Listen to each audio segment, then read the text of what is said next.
लाडकी बहीण योजनेबाबत अत्यंत महत्त्वाचे अपडेट असणार आहे. लाडक्या बहिणींनो, शेवटचे काही दिवस उरले आहेत आणि या शेवटच्या काही दिवसांमध्ये जर तुम्ही तुमची ई-केवायसी प्रक्रिया योग्य पद्धतीने अपडेट जर नाही केली, तर योजनेचे तुमचे पैसे कायमस्वरूपीचे बंद होऊ शकतात. कारण लक्षात घ्या, लाडकी बहीण योजनेबाबतच्या मिळालेल्या माहितीनुसार अद्याप 1,70,00,000 महिलांनी फक्त त्यांची ई-केवायसी प्रक्रिया केली आहे. तर लाडकी बहीण योजनेअंतर्गत जवळपास 2,40,00,000 महिला सध्या लाभार्थी आहेत. याचाच अर्थ जवळपास 70,00,000 महिलांची ई-केवायसीची प्रक्रिया बाकी आहे. यामध्ये अजून जर ज्यांनी चुकीच्या पद्धतीने ई-केवायसी केली यांचा आकडा वाढवला तर त्या ठिकाणी लाडकी बहीण योजनेमध्ये जवळपास कोटीच्या आसपास महिला त्या ठिकाणी जर बाद होतील, जर तुम्ही अजूनही तुमची ई-केवायसी योग्य पद्धतीने केली नाही तर. आता 31 डिसेंबर ही शेवटची मुदत आहे. अजूनही मुदतवाढीबाबत सरकारकडून कोणत्याही प्रकारची घोषणा करण्यात आली नाही. म्हणूनच लाडक्या बहिणींनो, ई-केवायसी संदर्भात तुमच्या अजूनही काही शंका असतील तर तुम्हाला तुमची ई-केवायसी अपडेट करण्याची ही एक शेवटची संधी असणार आहे.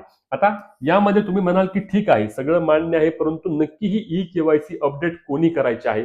आम्ही आमची ई-केवायसी मागील महिन्यात केली आहे, आम्ही परत आमची ई-केवायसी करायला जाऊ का?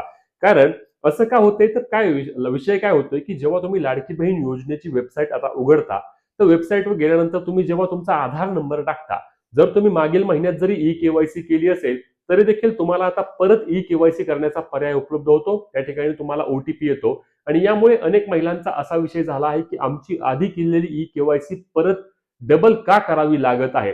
तर लक्षात घ्या, याबाबत आपण सविस्तर आजच्या व्हिडिओमध्ये बोलणार आहोत आणि तुमचे ई-केवायसी बाबतचे सर्वचे सर्व प्रश्न, सर्व शंका आपण आजच्या व्हिडिओमधून नक्कीच दूर करणार आहोत. त्यामुळे व्हिडिओ शेवटपर्यंत नक्की पहा.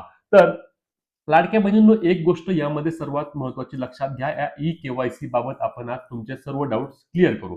तर पहिला महत्त्वाचा मुद्दा म्हणजे जर तुम्ही मागील महिन्यामध्ये किंवा मागील काही दिवसांमध्ये ई-केवायसी तुम्ही केली होती, तर मी शॉर्टमध्ये लिहितो पटापट, केली होती आणि तुम्हाला 100% खात्री आहे की तुमची ई-केवायसी प्रक्रिया तुम्ही योग्य केली होती, तर अशा वेळी तुम्हाला डबल ई-केवायसी करण्याची अजिबात आवश्यकता नाही. परत मी तुम्हाला क्लिअर करतो. जर तुम्ही खात्रीशीर आहात की तुम्ही त्या ठिकाणी तुमचा स्वतःचा आधार नंबर टाकला, ओटीपी टाकला, तुमच्या पतीचा किंवा वडिलांचा त्या ठिकाणी आधार नंबर टाकला, ओटीपी घेतला, तुम्ही तुमचे दोनही प्रश्नांची उत्तरे त्यावेळीची ई-केवायसी करताना लक्षात घ्या, तर त्यावेळीची ई-केवायसी आणि आत्ताची ई-केवायसी प्रश्नांचा मोठा विषय आहे. आधीची ई-केवायसी, आता या ठिकाणी लिहितो मी आधीची ई-केवायसी आणि या ठिकाणी लिहितो की मी नंतरची ई-केवायसी. कारण नंतरची आणि आधीची म्हणजे काय, की आधीची म्हणजे आधी वेबसाईट अपडेट व्हायच्या आधीची आणि नंतरची म्हणजे वेबसाईट अपडेट झाल्यानंतरची.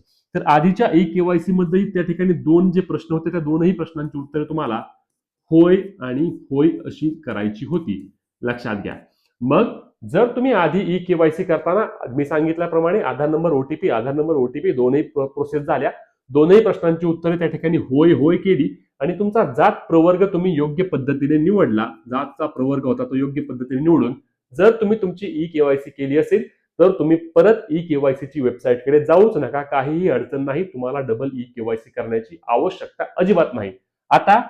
आता जे ई-केवायसी करत आहेत लक्षात घ्या, आणि आता समजा ई-केवायसी करायला गेला, आता ई-केवायसी कोण करत आहेत, तर ज्या महिलांना पती नव्हते, वडील नव्हते, त्यांची ई-केवायसी आता होत आहे, किंवा ज्या महिला आहेत की ज्यांचे प्रश्नांचे उत्तर त्या ठिकाणी चुकली होती, आधी ई-केवायसी करताना उत्तर त्या ठिकाणी चुकली होती, किंवा अजूनही खात्री नाही की मी माझी ई-केवायसी किंवा मी माझ्या आईची, मी माझ्या बायकोची, मी माझ्या मुलीची ई-केवायसी करताना काही चुका झाल्या होत्या, आता आम्ही दुरुस्त करू शकतो का, तर त्यांच्यासाठीचे ही अपडेट आहे. लक्षात घ्या, हे जे ई-केवायसी अपडेट आहे ते त्यांच्यासाठीचं आहे ज्यांची ई-केवायसी करताना काही चूक झाली होती.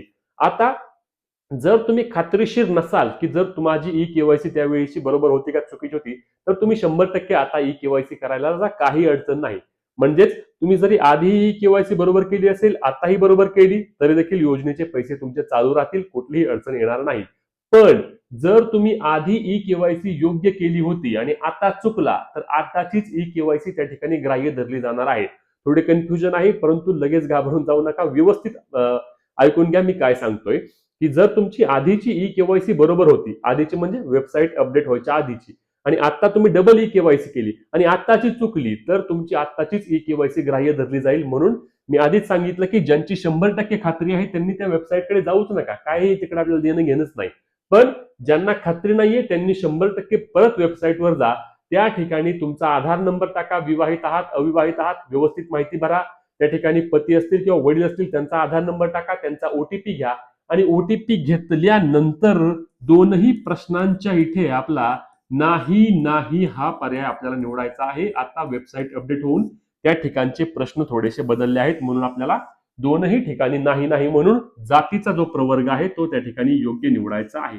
जात निवडताना चूक करू नका. सर्वसामान्य म्हणजे ओपन, लक्षात घ्या, सर्वसामान्य म्हणजे ओपन आला. अनुसूचित जाती म्हणजे एसटी आला, अनुसूचित जमाती म्हणजे एससी आला, ओबीसी म्हणजे इतर मागासवर्ग आला आणि भटक्या जमाती अ ब क ड म्हणजेच की VJNT A B C D असे प्रवर्ग असतात. त्या पद्धतीने तुमचा प्रवर्ग निवडा आणि तुमची ई केवायसी प्रक्रिया करून घ्या. टेन्शन नाही. आधी जरी केली असेल आता जरी केली तरीही टेन्शन नाही. ओके. आता ज्या महिलांना पती नाहीयेत वडील नाहीयेत त्यांची ई केवायसी वेबसाईटवर करायची आहे आणि नंतर लगेचच 31 डिसेंबरच्या आधी अंगणवाडी सेविकांची भेट घ्यायची आहे आणि अंगणवाडी सेविकांची भेट घेऊन त्या ठिकाणी पतीचे अथवा वडिलांचे मृत्यू प्रमाणपत्र किंवा घटस्फोट प्रमाणपत्र 31 तारखेच्या आधी जमा केल्यानंतरच तुमची ई केवायसी त्या ठिकाणी ग्राह्य धरली जाणार आहे. म्हणूनच ज्या लाडक्या बहिणींना पती नाहीयेत वडील नाहीयेत त्यांनी देखील ई केवायसी 31 डिसेंबरच्या आधी पूर्ण करून घेऊन अंगणवाडीकडे जाऊन तुमचे डॉक्युमेंट देणे बंधनकारक असणार आहे. अशा पद्धतीने ई केवायसीचा पूर्ण विषय असणार आहे. 31 तारीख अंतिम मुदत आहे. अजूनही तुमची ई केवायसी राहिली असेल करून घ्या, चुकली असेल दुरुस्त करून घ्या आणि आधी बरोबर केली असेल तर आता टेन्शन घेऊ नका. आता याच्या व्यतिरिक्त तुमचे जे काही प्रश्न असतील, ज्या महिला एकल आहेत परित्यक्त्या आहेत त्यांच्या बाबत अजूनही कोणतीही अपडेट नाही, त्यांनी त्या ठिकाणी इतर कोणाचाही आधार नंबर टाकू नका किंवा इतर कोणाचाही त्या ठिकाणी माहिती द्यायला जाऊ नका. चुकीच्या पद्धतीने तुमची ई केवायसी झाली तर जेव्हा अपडेट येईल तेव्हा देखील तुम्हाला योजनेचे पैसे मिळणार नाहीत. आता याच्या व्यतिरिक्त तुमचे जे काही प्रश्न असतील आम्हाला कमेंटच्या माध्यमातून नक्की विचारा. ही महत्त्वाची व्हिडिओ शेअर करायला आणि अपडेटसाठी आपल्या हक्काच्या पेजला फॉलो आणि चॅनलला सबस्क्राईब करायला विसरू नका. जय महाराष्ट्र.